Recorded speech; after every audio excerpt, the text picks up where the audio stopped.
Hi, Kumar. Thanks for being here. Really do appreciate it.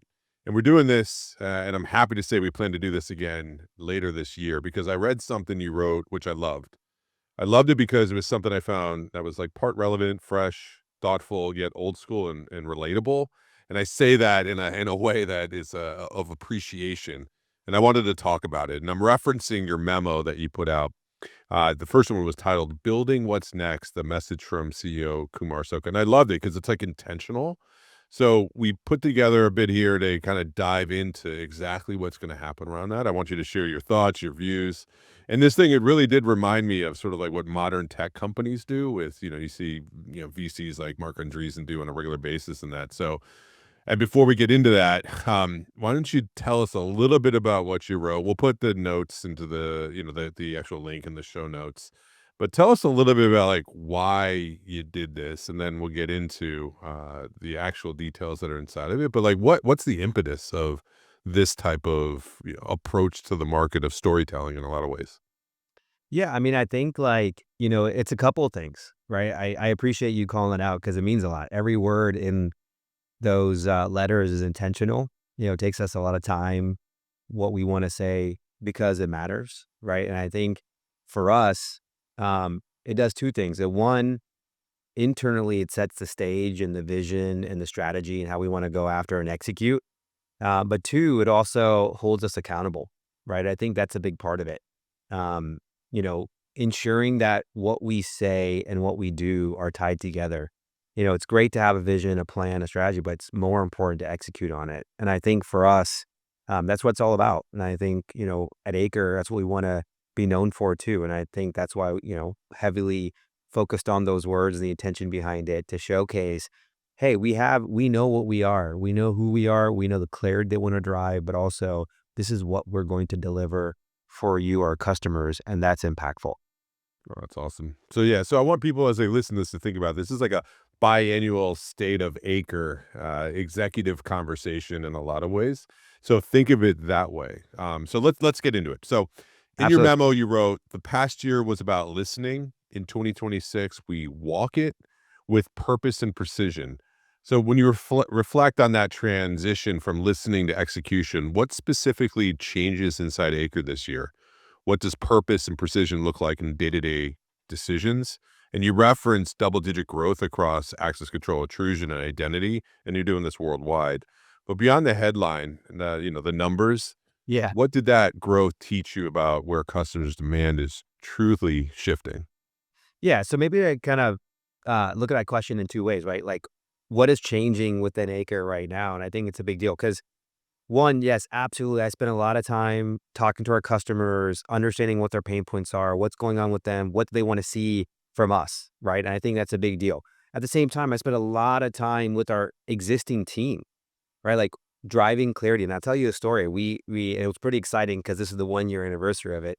So a year ago, I brought all of our directors and above to Dublin across the globe. And we had this little game in the beginning where, one of those uh, um, word games where you kind of input what do people want to get away from this week of having all these leaders together. And one of the things that popped up as the number one in the word cloud, as the number one thing was clarity. And I think that is so important. Having clarity is such a big deal. I think if you think about the history of Acre, right? It used to be this business of 11, 12 different acquisitions, but now we're a unified 1 acre story and how we're executing to the future. And so having clarity is a big deal. And that clarity not only goes to us as an internal organization, but once you have that clarity, it also makes it easier and what we do and tell and execute on with our integrators and our end customers. And so when you marry those two things together, it really sets a stage and a vision. So the first, 2025, as I stepped into the CEO role, was about setting that stage, was about setting the vision, the clarity that everyone wants. We call a long range plan, ensuring that what we do actually also impacts how we execute and how we grow the business, which is all backed by having our customer first mindset, right?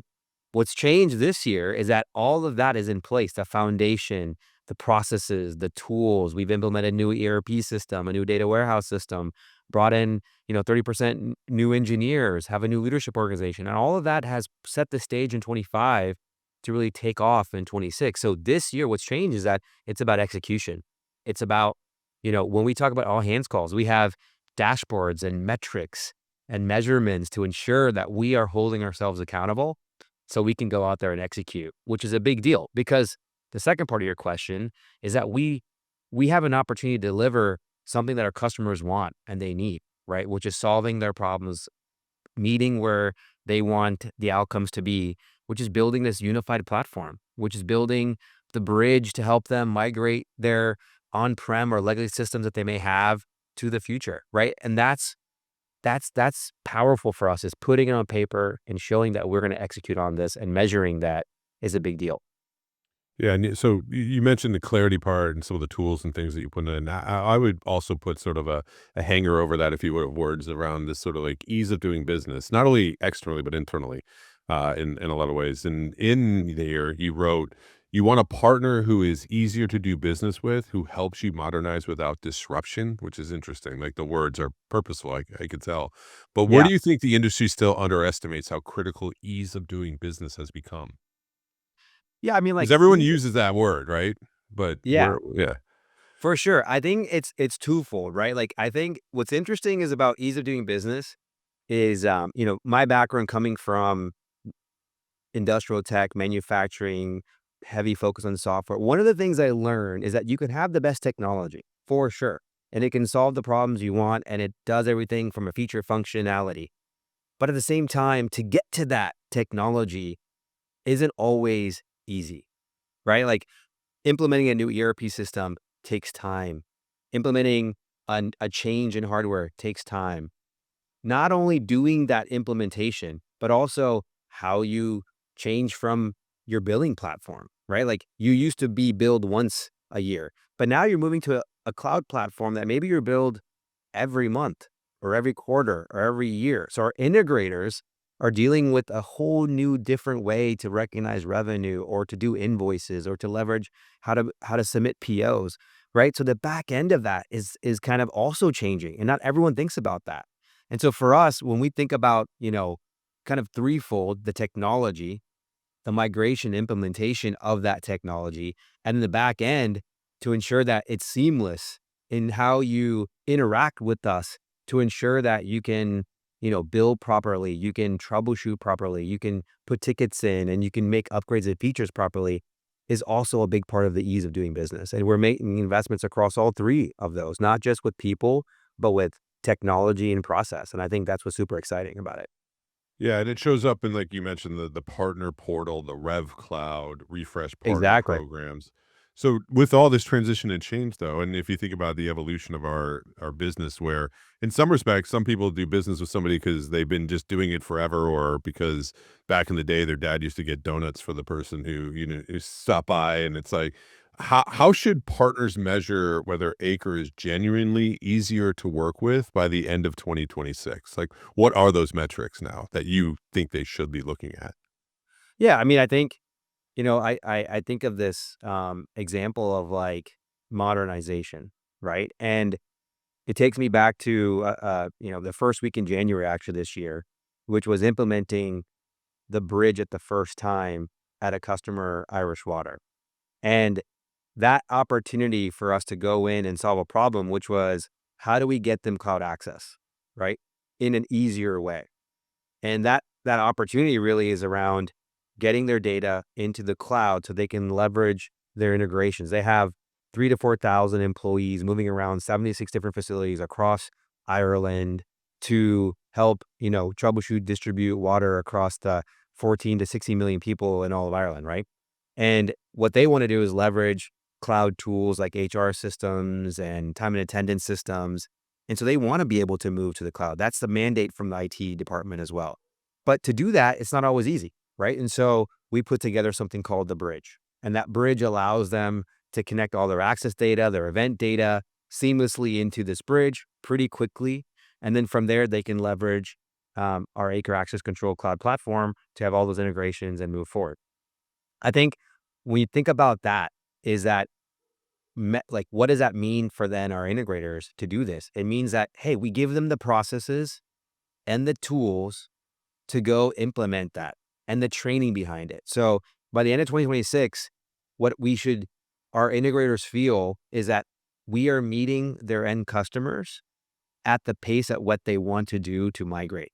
And I think that's a powerful message, right? So we built the bridge to help them migrate some of the on-premise systems that we have in our own portfolio, right? Like our SMS platform and things like that, which allows them to do it in a more seamless and easier manner. So if there was a metric, it would be, okay, how many of these opportunities can I move by leveraging the bridge? Because our customers are waiting for this for a long time. Okay, that's one. And I think another one would be, leveraging our portal, using that portal to ensure that it is easier for them. So we actually do a metric on the number of people that go into that portal and leverage it and the clicks they have. So if we see that growing, that means people are actually using it versus picking up a phone or calling and leveraging those tools. So for us, it's measuring the amount of people leveraging the bridge, but also really getting into the portal and using all those tools and processes that those great things that we help them make it easier to work with us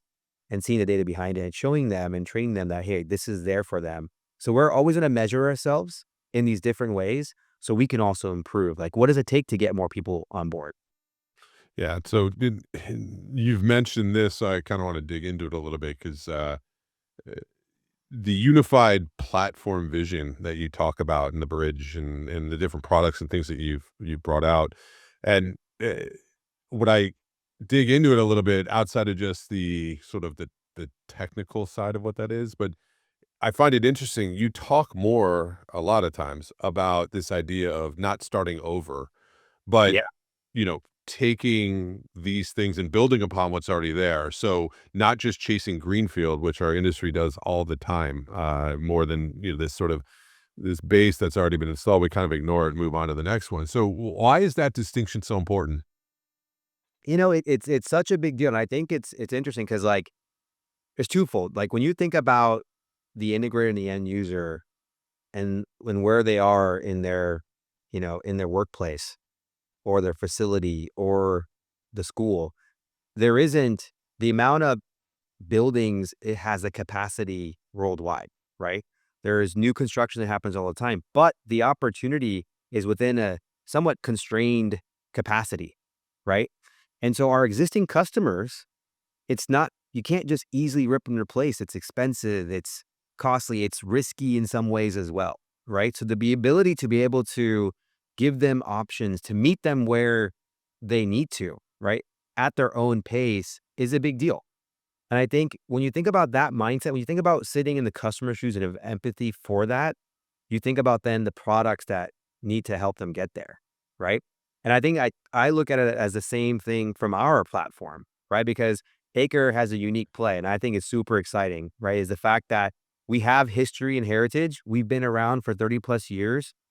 At the same time, yes, we're access control focused, but we have incredible platforms that's been proven and resilient for 30 plus years as well, like our intrusion platform in Europe, we're a market, top three market shareholder there. Our visitor platform that's been around for 20, 30 years, that's built on the cloud for enterprise grade customers like a Google and SAP and some of the biggest customers worldwide, right?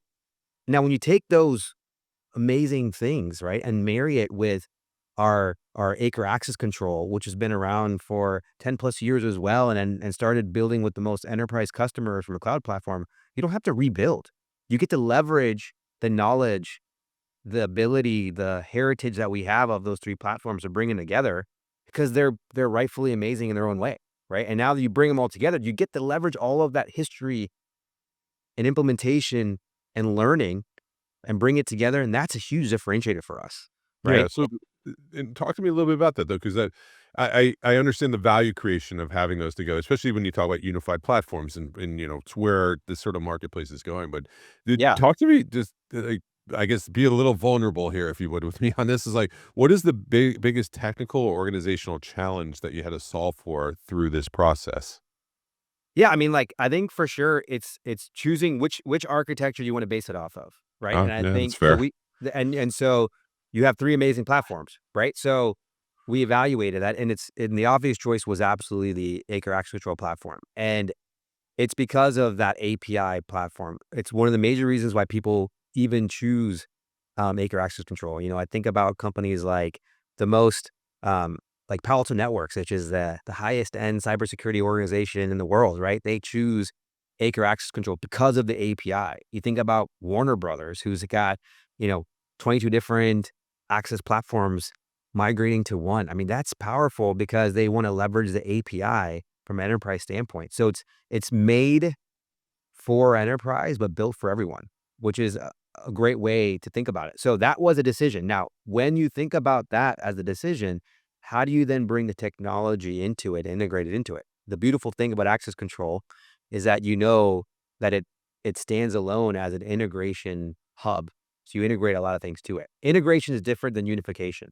So then you integrate, but then you have to think about the features and functions and why our integration and unification is different. So high level product wise, I think that's a big deal. But I'll be honest, like that isn't the biggest challenge. Really, like to me, that's not the biggest one. When we sit down with our customers, you know what they ask? They're like, What? "Hey, can I get one contract?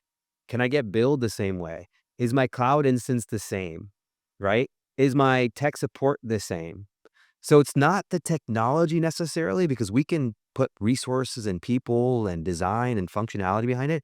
It's the entire end to end of how you interact with the product that we have to think about. And that's not always that easy because there's legacy systems that's tied to ERPs and, different customers and how they bill and invoice and contracts. That is a, challenge that we're also facing that we're trying to overcome. And we are, step by step. Yeah, it's interesting because you would historically those weren't necessarily the feature sets. It's sort of like when you go buy a car, you don't necessarily buy it because there's heated seats in the back, right? Those like that's not the drive. But what may be transitioning here as an industry is those things that we've treated as heated seats in the back are actually maybe more of the engine now. Yeah, yeah, absolutely. Yeah. And so, you don't think about those that, necessarily how important it is to be a seamless single pricing contract PO invoice, right? Instead of having three different subscriptions, it's one, right? With simple add-on. Yeah. Back to the whole ease of doing business together. Back So to the thing of you do business. Yeah. yeah.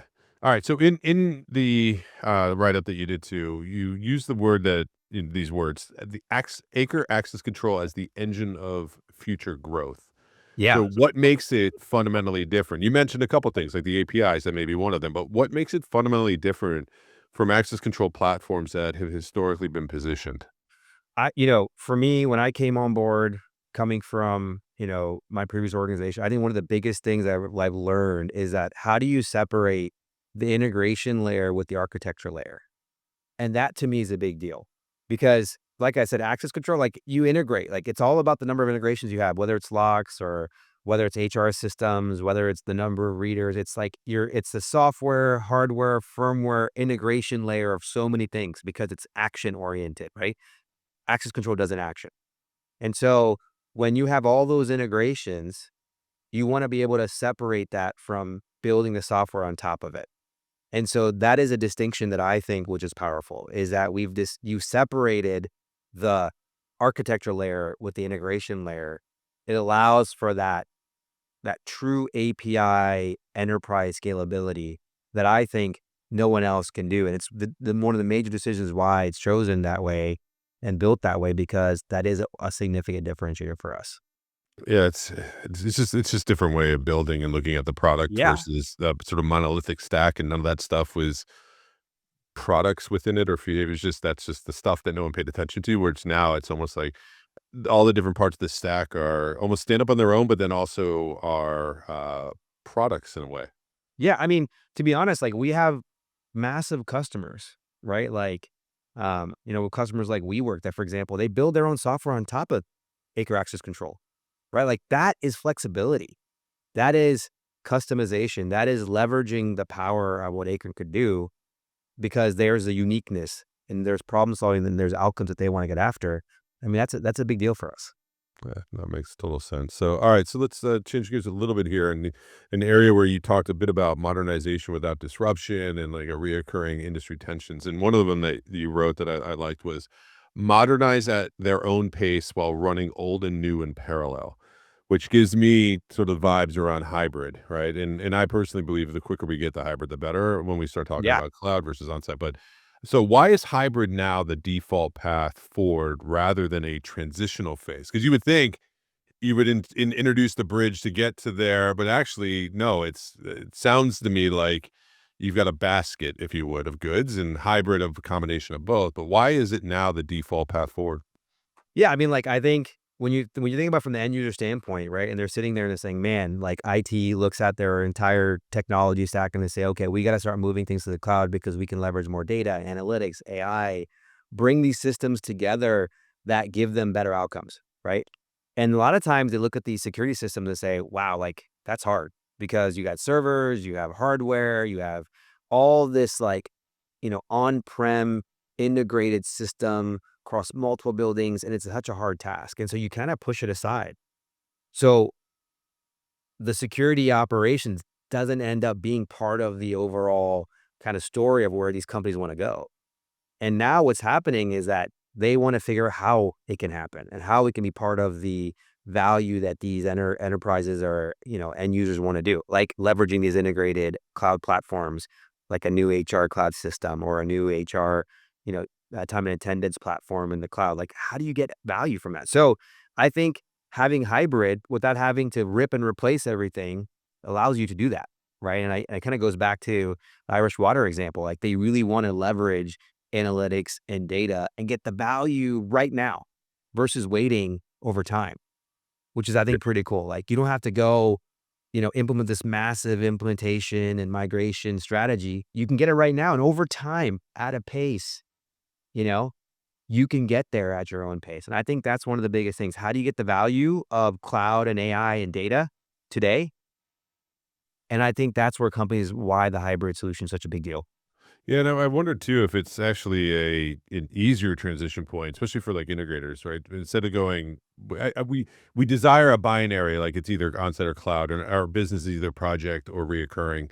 When Yeah. actually the ability to bridge between those gives you the chance to sort of ease that go into it. So, but from a partner standpoint, how should they think about this sort of reoccurring revenue business if they've gone from project to that, right? They haven't done it. So now this is given the chance, how should they think about it when they're modernizing incrementally rather than all at once? Yeah, I mean, I think, like, that's a great question because it was kinda cool going back to this example I was just talking about. Like, you have 78 different facilities, but the 2 or 3 major ones represent, like, 80% of the influx of employees coming through. So what if you get those first and then keep the surrounding ones on-prem in some way, so it's a kind of hybrid choice, right? And I think that's pretty powerful because you can get the value right away. So you think about that from an integrator standpoint. Hey, like every integrator, I think you were there, Lee, when we had all these partners come to Sure. Austin, right? And I asked the question, you know, value creation, how many of you are now measured on ARR? Everyone rose their hand. They know the value of what ARR, recurring revenue, means to them. And so the more that they can figure out how to get cloud platforms or subscription oriented recurring revenue to their customers is value to them, right? And I think we want them to get there as fast as possible because we know that brings value to them, better margins, recurring revenue. So we want to build those tools to get them there. And I think getting these hybrid platforms initiated and the tools and processes and training to get them there is a faster way for them to drive value creation as well. Yeah, no, I like the thought. I like the hybrid side of it, and I think it makes total sense. So, all right, so let's shift gears a little bit. We've been talking a bit about end users, and let's specifically take a look at verticals because I believe part of the shift that's happening here Yeah. is these systems are starting to go deep into certain verticals, being driven primarily by software to create experiences and value that's needed there. And I want to talk about three that are typically widely discussed and also I think just heavily delivering value. So let's first start with education and maybe specifically K through 12, but it can even go into college universities. But so modernization at those areas, it typically collides with budget cycles and then also public accountability. There's a lot of opinions, and it's not as straightforward. How does Acres approach specifically resonate with education? I think for us, um, K through 12 and higher ed is a significant part of our install base, our customer base, and our focus, specifically in North America. And we have a heritage of knowledge from an on-prem standpoint as well as a cloud standpoint, right? And if you think about the investments these schools are making, a lot of it comes from the state, and the public schools are making those investments to improve into locks, into more cameras, into better surveillance. And what's really interesting about this industry specific, heavy on the hardware integration, right? Like there is a heavy amount of hardware integration that happens at schools because you're implementing new locks, you're putting, the cameras and all those different things. So for us, when we think about modernization, we want to stay ahead and working with our technology partners. Modernization for us in the school programs, yes, you can leverage, an integration with visitor intrusion and video, but there's this another part that I think, which is a big deal about our industry, is that you also have the ecosystem, and that's the beauty of access control, is that you get to integrate with all these fantastic technology partners that are all trying to solve the same problem as you. And so when you work with them and you think about modernization, we want to make sure that we're implementing, integrating those newest locks that are coming out to help with the schools, or the newest, sensors that are coming out to help with those schools. So our strategy around K through 12 and higher ed is absolutely our technology and the features and functions very specific to schools, and bringing on the unification behind that with visitor and video and intrusion, but also it goes extension beyond that to ensure that we're integrating with the newest technology that our technology partners are also doing as well, like the HIDs, the Asa Boys, the Allegiants, and things like that. So we work extremely close with their management teams that we can provide these really powerful solutions for K through 12 and higher ed. Right. So then let's take a look at now healthcare. So where identity, compliance, you got operational continuity, super important. What lessons from healthcare deployments are influencing your broader platform roadmap? So healthcare, you have to meet standards, right? You need certifications, you need specific integrations that are more cloud oriented or more software oriented. And so when we think about the migrations in healthcare, um, yes, like you have the value add of a unified platform, but the other interesting to it as well is that you need those integrations with those software platforms.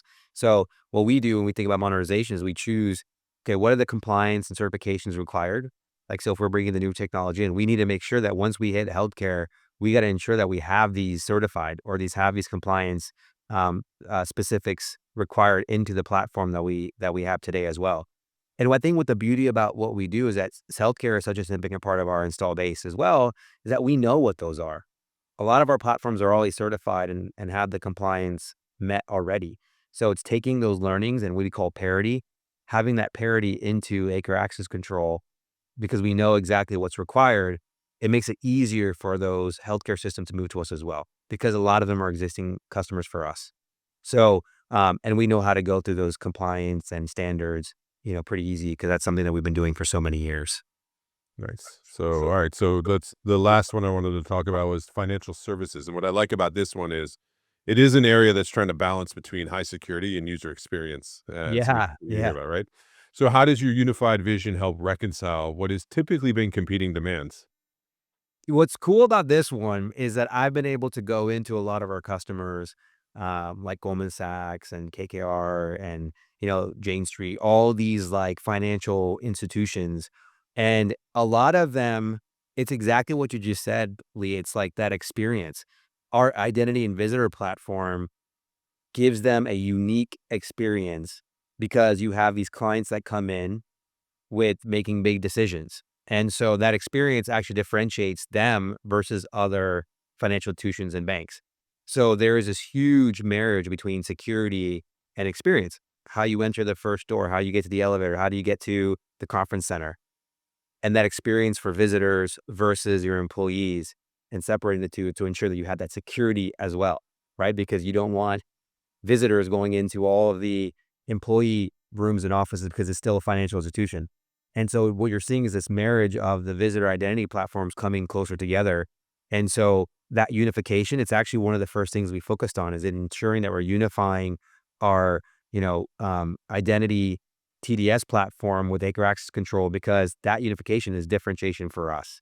and having that experience and best in class access security platform coming together is huge for these institutions. And it's one of our fastest growing areas because we have that combination. Yeah, and maybe this is something we could dig into later at another conversation, but there may even be something unfolding here where it's like the idea of having good user experience actually can increase higher levels of security because people are engaging more with the system than before, where maybe there's like avoidance because there's too much friction. So you Yeah. maybe don't get representation of who's there and sort of understand patterns and things like that. So it's something interesting to think about. No, Yeah. absolutely. I 100% agree.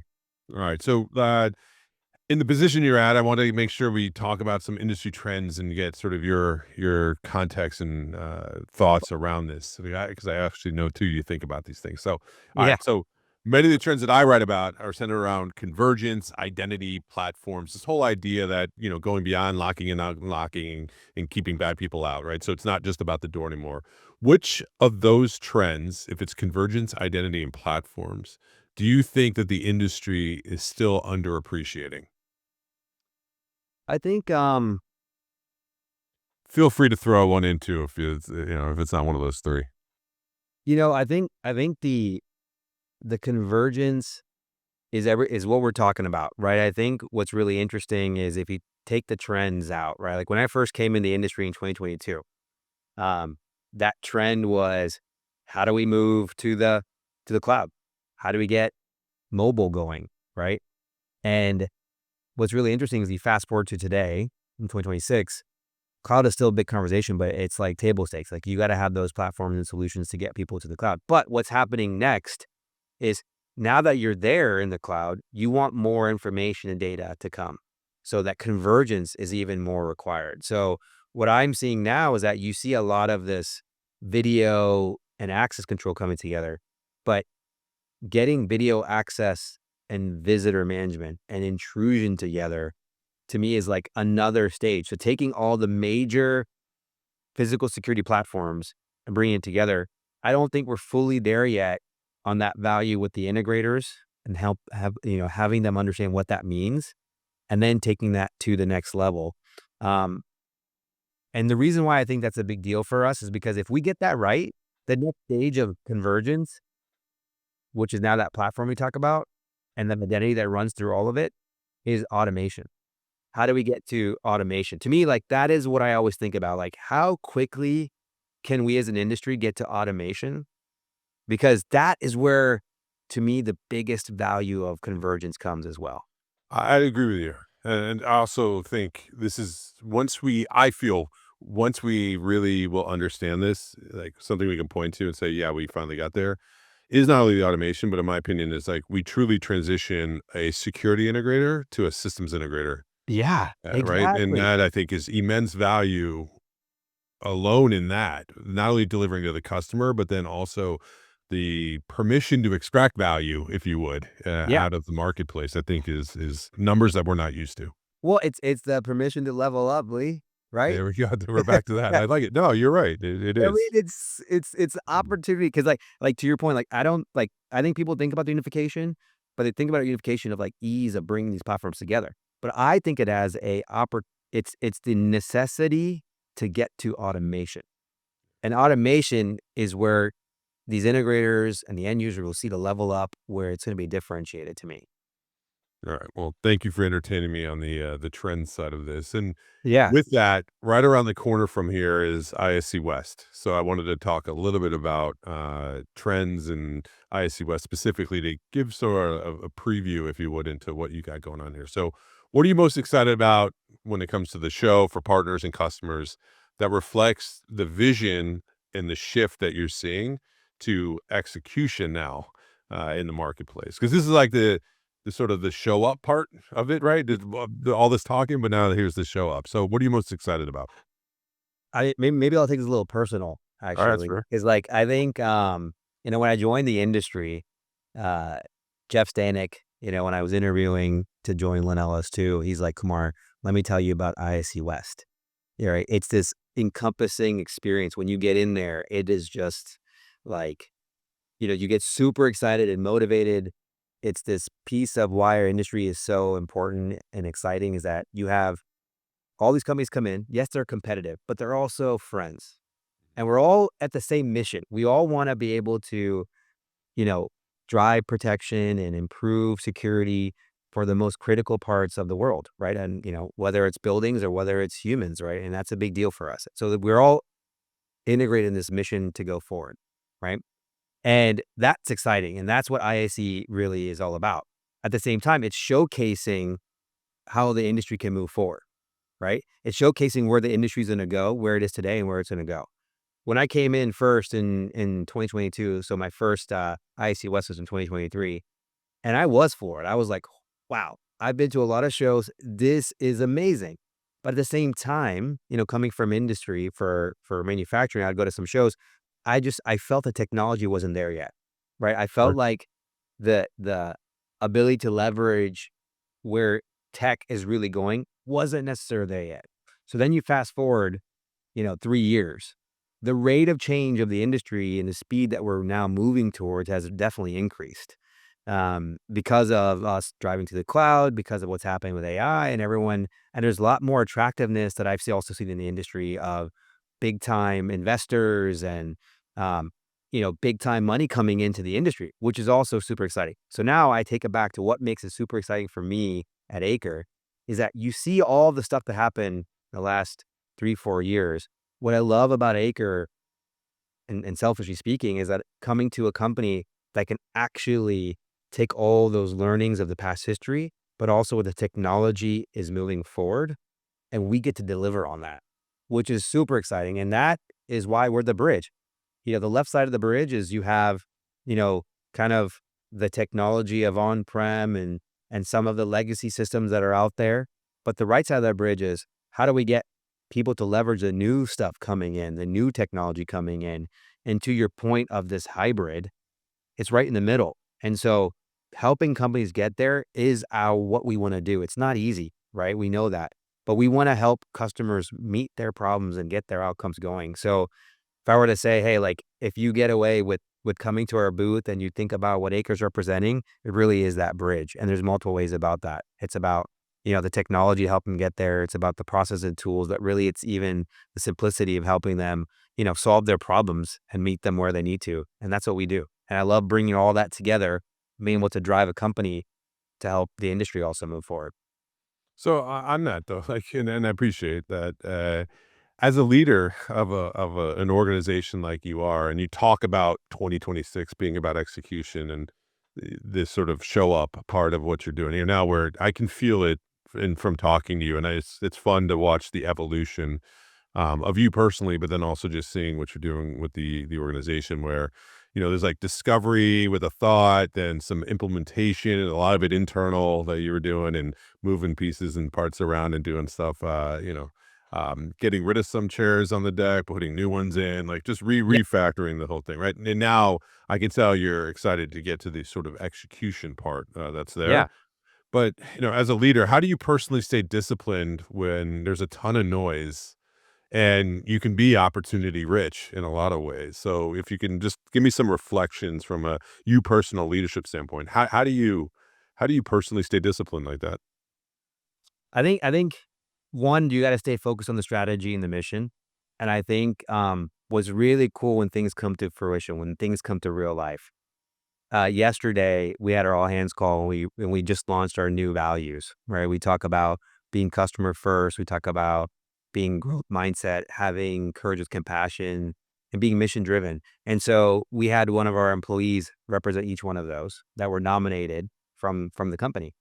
And, Tim Parks, who's one of our project managers in Dublin, we launched the new smart controller this last year.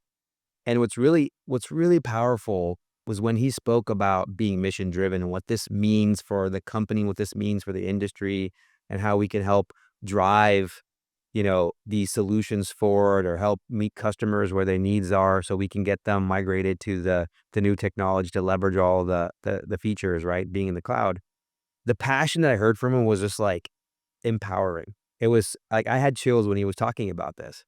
So when you think about those examples, you're like, "Okay, we're on the right path," right? Like, that his single kind of just, like, excitement and how the customers are also feeding back into that with the number of wins that we have in all of the different products. But when you focus and you deliver and you see the results, it's just it's contagious, right? So when I think about, with all the noise, if we stay focused, we developed a plan by listening and understanding and hearing the feedback. We developed it based off of that. And you can't always stick to it 100%. We know that, and we'll learn and we'll continue to improve.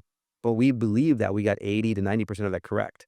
And if we deliver on it, which we will, and we see that feedback from the customers, like the Irish Water example about the bridge and what Tim Parks feels about delivering our smart controller out there, like that keeps me so motivated, right? Because it's real examples of changing, the industry and changing our team and empowering our people. And I think staying focused, driving to the metrics, having visibility and data behind it, and forgetting all the noise around you is a big part of, how to execute. And that's my job and our whole executive team's job to ensure that we deliver on that. Yeah, I think I'm gonna leave it there on that. I mean, that's a good way to end it. So, like I said at the beginning, I mean, we're gonna do this again later on this year, and I, appreciate the thoughtfulness that you put into it, and then having the opportunity to have a conversation and dig a little bit deeper because this is like I talk about being active and productive on things, especially like messages and information, and you could just put something out like this and make it just active, but I think having conversations like this to get behind what's happening helps make it more productive in a lot of ways. So thank you for doing this. I found it, fun. Number one, I love doing this. And then number two, super insightful. So thank you. Absolutely. Always a pleasure. Thank you so Oh, much too. thank you.